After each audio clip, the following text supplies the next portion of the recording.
So এই guys, আগে এই ভিডিওটি দেখো, তারপর এই ভিডিওটির ফানি ফানি কমেন্টগুলো পড়বো। কাঁদো না সোনা, এখন ঠিক আছি আমি।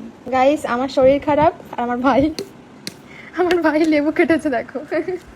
লাইন দেওয়ার পরে এখন একটু কথা বলার হালাতে রয়েছি, না হলে কালকে আর বাঁচতাম না। আর গাইস পার্সেলে আমার বাড়ি, তারা কালকেও কাঁদছিল, কালকে সবাই কাঁদছিল, মা বাবা ভাই, আমার যা হালাত হয়েছিল। আমি আসলে কি আমার মতো বেঁচে গেছে ভীষণ টক। কি ভালো হবে, খেয়ে নাও। দেখো একদম লঙ্কা নিয়ে দেবো হালকা সাইডে, ওই লবণের সাথে বেটে দিই। জি तो चलिए शुरू करते हैं। হৃদয় কালকে পুরো শেষ হয়ে যাচ্ছিল সুমিকে দেখে, কারণ হচ্ছে এবার তো আর সুমির ইনকামে খেতে পারবে না, আবার অটো চালাতে হবে, এই জন্য টাকার মেশিনটা যদি কিছু হয়ে যায় তাহলে হৃদয় তো কাঁদবেই।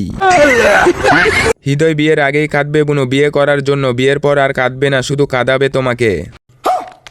না তুমি কাঁদো, কেউ কাঁদলে আমার ভালো লাগুক না লাগুক, তুমি কাঁদলে আমার ভালো লাগবে, প্লিজ তুমি কাঁদো হৃদয়। ও সোনা কাঁদো না সোনা, কয়দিন আগে পিন্টু সোনা আর এখন হৃদয় সোনা, তাই বলি সোনার দাম কেন এখন কমে এসেছে।